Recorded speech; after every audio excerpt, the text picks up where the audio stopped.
तो शायद YouTube video देखते समय आपकी जो सेल है मोबाइल की वो ज़्यादा करंट सप्लाई कर रही है सर्किट को।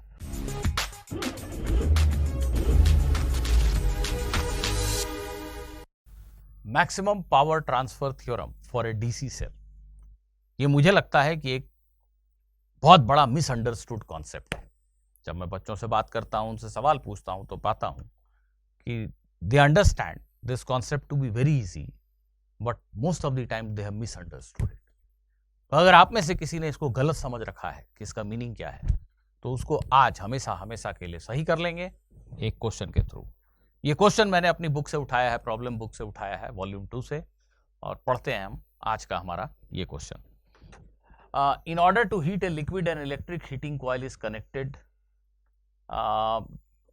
to a cell of EMF 12 volt and internal resistance 1 ohm. This is a liquid, it is to be heated. This is a cell having EMF of 12 volt and its internal resistance is 1 ohm.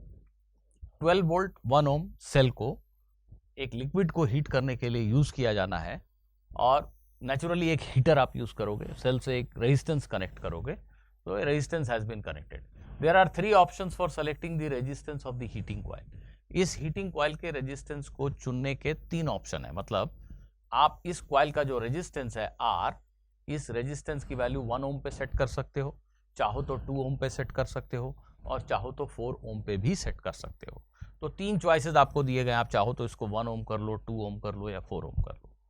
And this cell has a rating of 2000 milli ampere hour. इसका क्या meaning होता है, इस पे भी हम बात करेंगे। मोबाइल खरीदने के पहले ये जरूर देखते हो तुम लोग, है कि नहीं? तो cell has a rating of 2000 milli ampere hour and it is to be use to heat the liquid. और इस सेल को इस्तेमाल करना है इस लिक्विड को हीट करने के लिए till the cell expires. Cell पूरी तरह खत्म हो जाए तब तक इस सर्किट को चलने देना है, और हम चाहते हैं कि लिक्विड में हीट जाता रहे जब तक कि सेल खत्म ना हो जाए। The cell maintains a constant EMF till it last. ये लिखा है कि सेल खत्म होने तक, एक्सपायर होने तक कांस्टेंट ईएमएफ 12 वोल्ट का बना के रखती है। अब इसमें क्वेश्चन के 2 हिस्से, इसमें पहला पार्ट ही सबसे इंपॉर्टेंट है।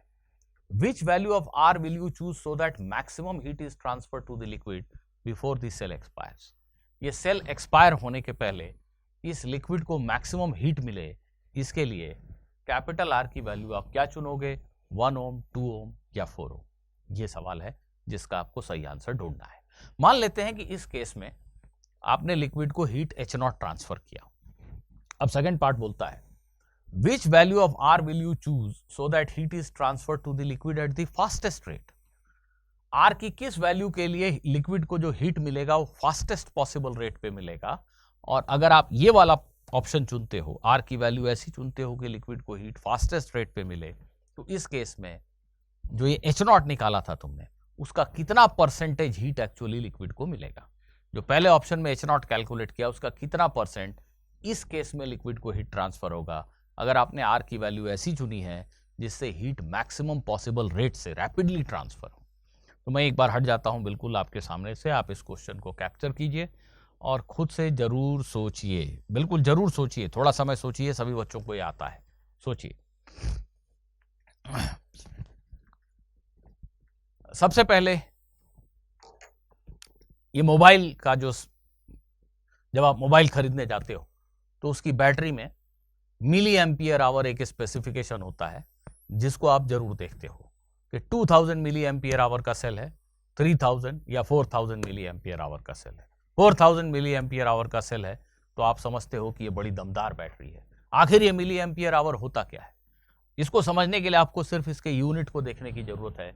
मिली एम्पियर करंट का यूनिट है, आप चाहो तो इसको एम्पियर में भी लिख सकते हो, आवर टाइम का यूनिट है। तो naturally current into time, this is nothing but charge. तो ये जो मिली एम्पियर आवर है, ये बेसिकली आपको बता रहा है how much charge can be pass through this cell before it expires, right. जैसे 2000 मिली एम्पियर आवर का सेल है तो 2000 मिली एम्पियर करंट अगर तुम इस सेल से ड्रॉ कर रहे हो तो it is going to last for 1 hour. 1 hour में दिस सेल विल एक्सपायर। अगर आप इसी सेल से 1000 मिली एम्पियर का करंट ड्रॉ कर रहे हो then it will last for 2 hour. So this is 2000 milli ampere hour. अगर आप सिर्फ 500 मिली एम्पियर का करंट इस सेल से ड्रॉ कर रहे हो, constant current, then it is going to last for 4 hours, so on so forth. तो आपके मोबाइल की बैटरी डिस्चार्ज हो जाती है, एक्सपायर हो जाती है जल्दी। अगर आप यूट्यूब वीडियो बहुत सारे देख लेते हो तो शायद यूट्यूब वीडियो देखते समय आपकी जो सेल है मोबाइल की वो ज़्यादा करंट सप्लाई कर रही है सर्किट को। तो जो करंट की वैल्यू है वो हाई अगर है, then the time for which the cell is going to last will be small. But the basic thing is milliampere hour tells you how much charge can be passed through the cell before it gets completely discharged, right? Okay, so this is one thing. Now let us come back to our question. The question is basically that there is a cell EMF E, internal resistance R, and then there is you have connected a resistance, and you want that maximum amount of heat should be dissipated in this resistance capital R till the cell lasts. Okay, let us assume that the current in the circuit is I. So how much power is dissipated in this resistance? It is I square R. Okay, this is the rate at which heat is being produced here. Now at what rate this cell is doing work? That means what is power supplied by the cell? अगर circuit में current I है, then cell is supplying power at a rate of course I into E, no doubt about it, isn't it? I into E, but I will write it as I square R plus R. I hope you understand this. I into E is equally correct, and the rate at which cell is supplying energy is equal to the rate at which heat is being dissipated in these two resistances. दोनों resistance में मिला करके जो जिस rate से heat dissipate हो रहा है उसी रेट से सेल एनर्जी सप्लाई कर रही है। So power of the cell मतलब सेल एक सेकंड में कितने जूल वर्क कर रही है वो इतना है। एक सेकंड में इस रेजिस्टेंस में कितना हीट इवॉल्व हो रहा है वो इतना है। ठीक, 1 मिनट के लिए इन दोनों का रेशियो ले लीजिए। इन दोनों का रेशियो अगर आप देखते हैं तो ये इतना आता है, राइट? अब अगर तुम ये चाहते हो कि सेल जितने समय तक भी चले, टोटल एनर्जी जो यहां डिसिपेट हो वो सबसे बड़ा हो, तो प्लीज समझिएगा सेल जो ओवरऑल एनर्जी सप्लाई करने जा रही है सर्किट को वो फिक्स्ड है। कैसे? ई वोल्ट की सेल से आई करंट पास होने से पर सेकंड इतने जूल एनर्जी सप्लाई करती है सेल। एनर्जी सप्लाई करने का मतलब अगर ये केमिकल सेल है तो उसकी केमिकल एनर्जी घटती है इतने जूल पर सेकंड, इतनी आपको इलेक्ट्रिकल एनर्जी मिलती है। अगर टी सेकंड तक ये मामला चलता रहा तो टोटल इतने जूल एनर्जी सेल ने दिया, इसका मतलब इतने जूल सेल की केमिकल एनर्जी घट गई और आपको इलेक्ट्रिकल एनर्जी मिल गई। So basically it is nothing but current into time is charge E into Q. तो अगर ई वोल्ट के सेल से क्यू चार्ज तुम पास करते हो, चाहे जितने समय में पास करो, 1 सेकंड में कर दो या 1 घंटे में करो, धीरे धीरे करो या एक झटके में कर दो, अगर क्यू चार्ज पास हुआ ई वोल्ट के सेल से तो सेल ने जो एनर्जी सप्लाई की वो ई इंटू क्यू है। हमने समझा है कि 2000 मिली एम्पियर आवर का सेल है तो ये fixed amount of energy he charge he supply कर सकता है सर्किट को। वो क्वांटिटी जो है 2000 मिली एम्पियर आवर वो चार्ज ही तो है। ई भी फिक्स्ड है, क्यू भी फिक्स्ड है, तो सेल जो एनर्जी सप्लाई कर सकती है ओवरऑल वो फिक्स्ड है। हम चाहते हैं कि उसका मैक्सिमम हिस्सा, उसका मैक्सिमम फ्रैक्शन यहां चला जाए। तो इस रेजिस्टेंस में सेल ने जो एनर्जी सप्लाई की उसका मैक्सिमम हिस्सा आएगा, मैक्सिमम फ्रैक्शन आएगा तब जब ये क्वांटिटी मैक्सिमम हो। ये क्या लिखा है मैंने? Power dissipated here divided by power supplied by the cell. It is independent of the value of current actually, it just depends on ratio of this resistance and total resistance.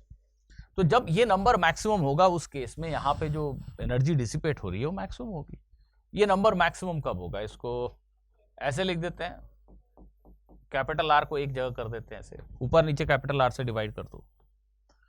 ये number maximum कब होगा? अब आप सोचिए, ये maximum होने का मतलब ये मिनिमम होने का मतलब कैपिटल आर सबसे बड़ा। तो जो कैपिटल आर है वो 4 ओम दिया हुआ है कि सबसे बड़ा हो सकता है। 1 ओम, 2 ओम, 4 ओम, 3 ऑप्शन है आपके पास। तो आप कैपिटल आर को 4 ओम पे जब रखोगे बच्चों तो ये नंबर छोटा मीन्स ये डिनोमिनेटर छोटा, ये नंबर बड़ा। इस केस में कैपिटल आर में सबसे ज्यादा एनर्जी डिसिपेट होगी। और वो एनर्जी कितनी होगी उसको एच नॉट कहा गया है। वो मुझे लगता है अब आप सभी लोग कैलकुलेट कर सकते हैं। क्यों? क्योंकि अब आपको समझ में आ गया कि ये 4 ओम है और ये 1 ओम है। ठीक है, तो हमारी जो सेल है वो टोटल कितनी एनर्जी सप्लाई करने वाली है, टोटल कितना हीट सप्लाई करने वाली है, या उसको एनर्जी लिख लेता हूं, energy supplied by the cell कितना होने वाला है, ई इंटू क्यू से निकाल लो। 12 वोल्ट का सेल है और चार्ज कितना है टोटल जो हम फ्लो करा सकते हैं, 2000 milli ampere hour. Milli ampere को एम्पियर में कन्वर्ट करने के लिए 1000 से डिवाइड कर दिया एम्पियर, आवर को सेकंड में कन्वर्ट करने के लिए ये इतने जूल एनर्जी आपकी सेल जो है वो सप्लाई कर सकती है। This is 24 into 3600 joule. ये total energy supplied by this cell है। उसका एक फिक्स्ड फ्रैक्शन यहां पे जाना है, वो फ्रैक्शन यही है, isn't it?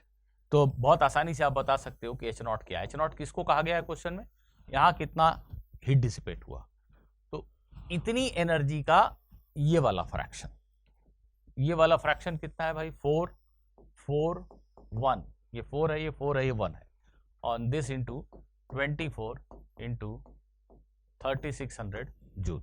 ये प्लीज आप सभी लोग खुद से कैलकुलेट कर लीजिएगा। ठीक है, ये एच नॉट आ गया। अब जो क्वेश्चन का दूसरा हिस्सा है, which value of R will you choose so that heat is transferred at maximum rate. अब आप ये चाहते हो कि भाई सबसे ज्यादा एनर्जी ट्रांसफर हो, ये जरूरी नहीं है, मुझे ये चाहिए कि यहां पे सबसे स्पीड में हीट इवॉल्व हो,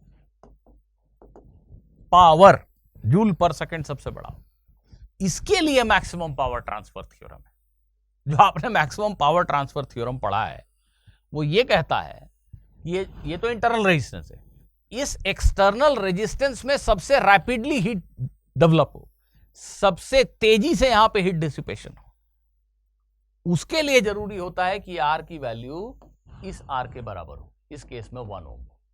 तो अगर आप चाहते हो कि ये मैक्सिमम रेट से यहां पे हीट डिसिपेशन हो, तो आप कैपिटल आर की वैल्यू 1 ओम चुनोगे। ठीक है, तो जब ये 1 ओम चुनोगे, ये भी 1 ओम है, 1 ओम है, तो ऑब्वियसली आप देखो इन दोनों में बराबर ही हीट डिसिपेट होगा। तो ये जो हमारी सेल टोटल एनर्जी देने जा रही है इतने जूल का, इसका आधा यहां आएगा, इसका आधा यहां आएगा, तो इसका जस्ट हम आधा कर देंगे अगर, तो half of this energy will be dissipated here. तो क्वेश्चन में ये पूछा गया है कि अभी जो हीट डिसिपेट होगा H, which is half of total energy provided by this cell, ये H जो है वो H नॉट का कितने परसेंट है। H नॉट क्या चीज थी, अच्छा मैं थोड़ा गलत बोल रहा हूं, सेल जो एनर्जी सप्लाई कर रही है वो ये नहीं है, आई एम सॉरी, थोड़ा देखने में गलती हो गई। सेल जो एनर्जी सप्लाई कर रही है वो ये है, इस एनर्जी का हाफ, इस एनर्जी का हाफ यहां डिसिपेट होगा, हाफ यहां डिसिपेट होगा। ठीक है, इसको हम H बोल रहे हैं, और क्वेश्चन ये पूछ रहा है कि ये जो H है इस H नॉट का कितने परसेंट है, ये बताओ, ये आप कैलकुलेट कर सकते हो। तो बच्चों वीडियो को फटाक से लाइक कर दो, कुछ लोगों को शेयर भी कर दो भाई, और मैं आशा करता हूं कि आप सभी को ये समझ में आया, आपने इसको एंजॉय किया।